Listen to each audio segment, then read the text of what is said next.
কে তোমাদেরকে আশ্বাস দিল তোমাদের এই অব্যাহত গুনাহ, নারী, ছবি, এই অসৎ আড্ডা, এই মোবাইলের দিন রাতের এই আসক্তি, এক ওয়াক্ত নামাজ না পড়া, কখনো ফজরের নামাজ না পড়া, এটা তোমাদেরকে আগামী দিনে স্বস্তিতে থাকতে দিবে, নিরাপদে জমিনে থাকতে দিবে? এই গ্যারান্টি কে দিল বন্ধু? যুবক বলো, ভাইয়া, কিশোর বলো, তরুণ ছেলে বলো।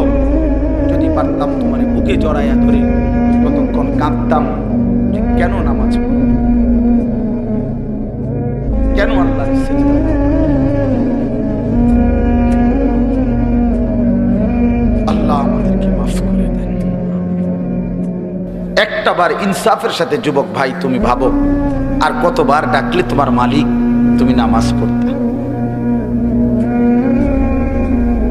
89 বার তোমার মালিক তোমারে ডাকছে, আর কতবার বললে তুমি সিজদা দিতা? আয় আফসোস।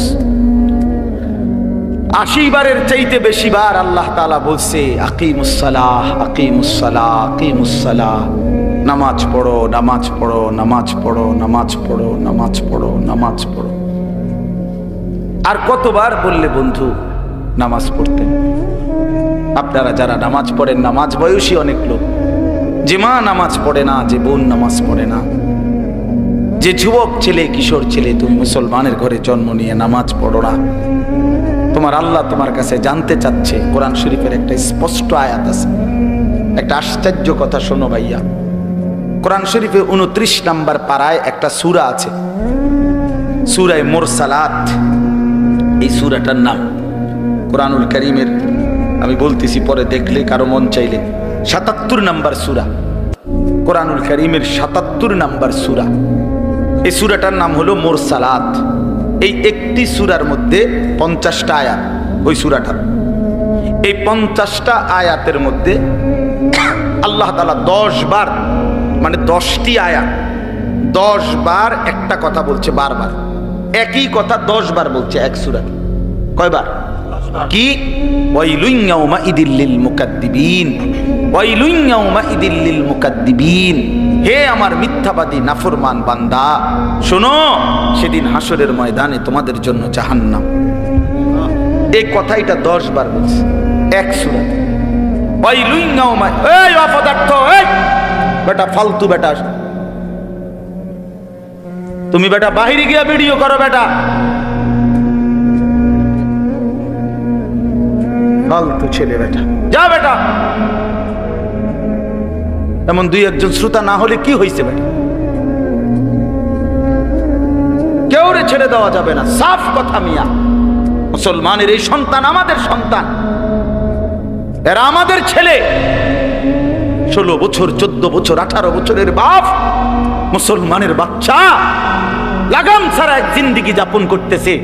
মা, বাবা, অভিভাবক, এলাকার মানুষ, কারো কোনো তত্ত্বাবধান বলতে কিচ্ছু নাই। একটা মোবাইল, আর ছেলেটা নিজে জন্তু জানোয়ারের মতো জিন্দেগি কাটাইতেছে।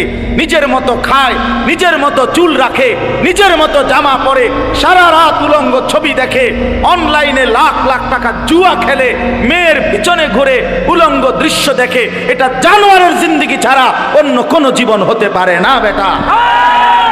এটা মানুষের বাচ্চার জীবন নয়, মুসলমানের সন্তানের জীবন নয় বেটা। মুসলমান এত পাগল না, মুসলমান এত ছাগল না। আজকে আমি জুমার নামাজে যাইতেছি, আমার এলাকার বাজার, গরু বাজার, আমি নিজ চোখে দেখছি, আল্লাহর কসম, আমার নিজ চোখে দেখছি ছাগল বাজারের মধ্যে যে ছাগলটি উঠছে, ওমা 3-4টা মানুষরূপী ছাগল আইটা ছাগলটির ভিডিও করতে আছে।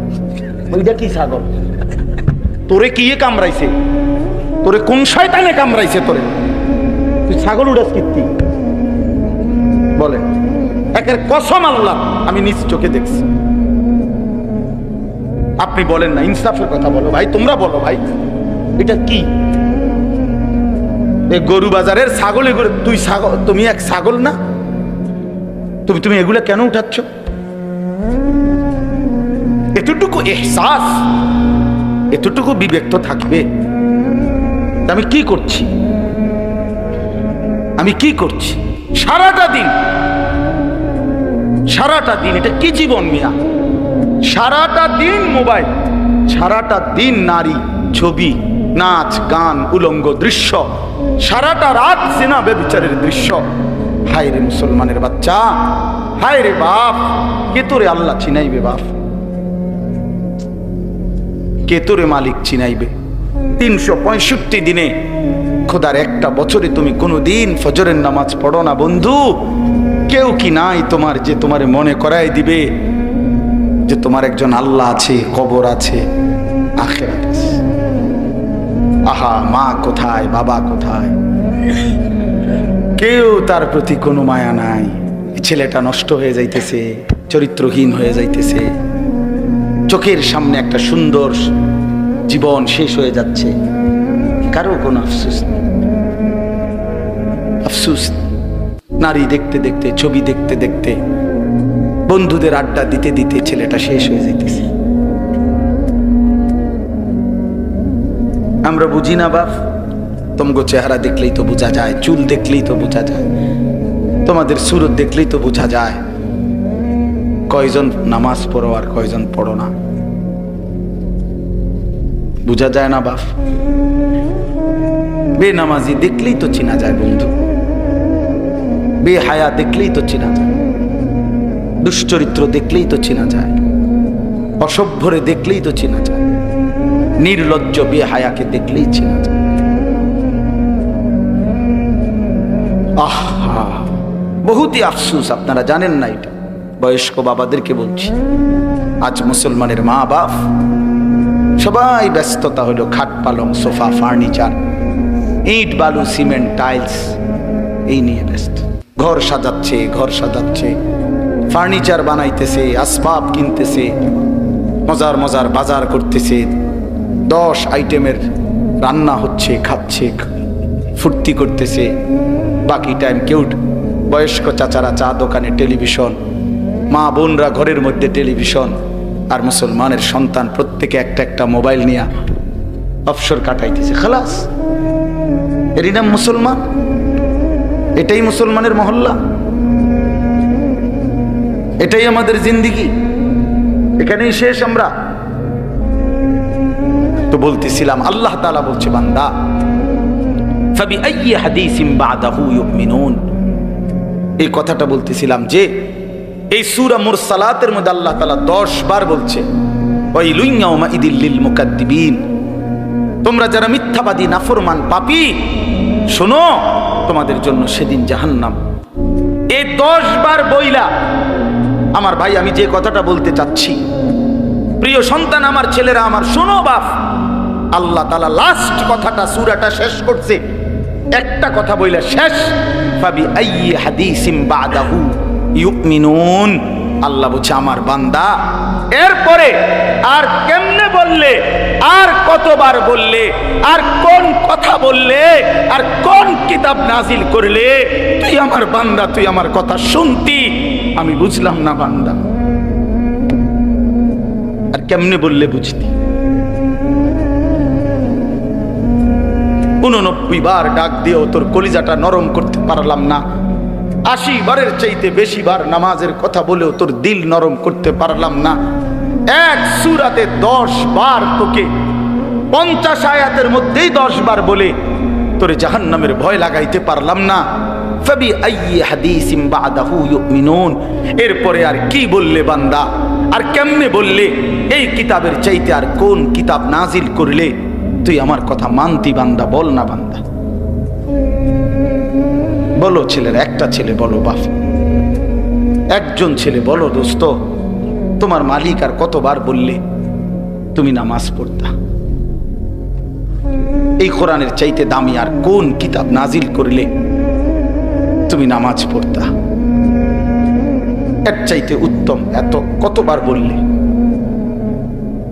আল্লাহর নবী সাল্লাল্লাহু আলাইহি সাল্লাম, আল্লাহর কসম বন্ধু, উম্মতের আমল নামা নবীজি সাল্লাল্লাহু আলাইহি সাল্লাম হাসরের ময়দানে দেখবে, নবীজির সামনে আমল নামা নবী হাতে নিবে, দেখবে। যখন আমল নামা হাতে নিয়ে দেখবে নবী পৃষ্ঠার পর পৃষ্ঠা, ফজরের নামাজ নাই, 5 ওয়াক্ত নামাজ নাই, হালাল রিজিক বলতে কিছু নাই।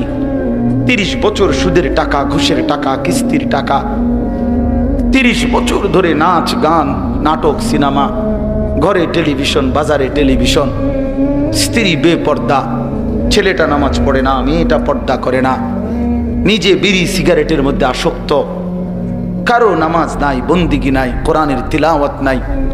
এই আমল নামা দেখে আল্লাহর কসম নবী জিজ্ঞাসা করবে, উম্মত এত বড় বেইজ্জতি তুই আমারে কেমনি করলি? উম্মত আমার সামনে এটা তুই কি দিলি?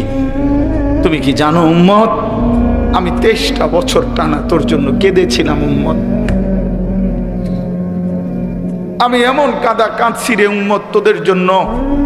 এশার নামাজের পরে দাঁড়াইছি, ফজরের আজান পর্যন্ত আমি আমার মালিকের কাছে তোদের জন্য, উম্মতের জন্য চোখের পানি ফেলে কাঁদছিলাম। আমার এত চোখের পানি তোর দিল গলাইতে পারলো না। আমি তায়েফের পাথরের আঘাতে আমার পিঠটা চালনির মতো ছিদ্র ছিদ্র হয়ে গেছে রক্তে। আমি বুকে পেটে 2টা পাথর বাঁধছি ক্ষুধার কষ্টে।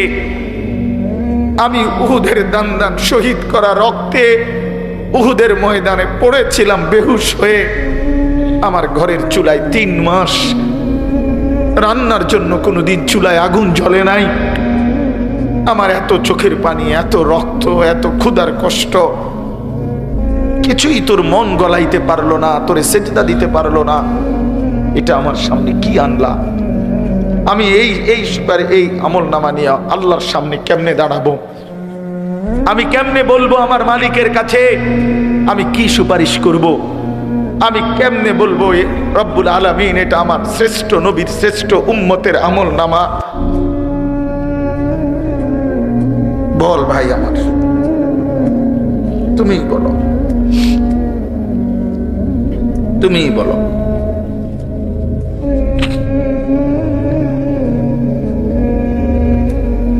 এত বিপুল পরিমাণ মুসলমান আমরা, 92% চাইতে বেশি মুসলমান আমরা, অথচ তারপরেও ইসকনের উগ্র হিন্দু সন্ত্রাসীরা আমার মুসলমান ভাইয়ের জবাই করে ফেলছে, রক্ত লাল করে ফেলছে জমিন। এতটা সাহস এই জমিনে কেমনে হলো? আমাদের ঈমান কোথায়? আমাদের হিম্মত কোথায়? আমাদের আওয়াজ কোথায়? এজন্য দোস্ত আমার, ছেলেরা, এই বন্ধুর কথা মনে রাখো।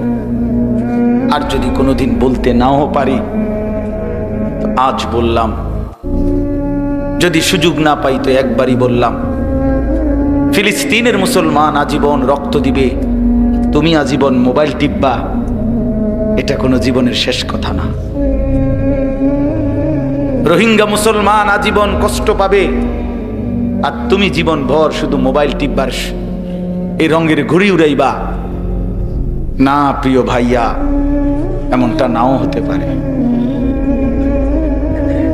এমনটা নাও হইতে পারে। ফিলিস্তিন যদি জমিনের উপরে, তো বাংলাদেশও জমিনের উপরে, নাকি বাংলাদেশ আসমানে?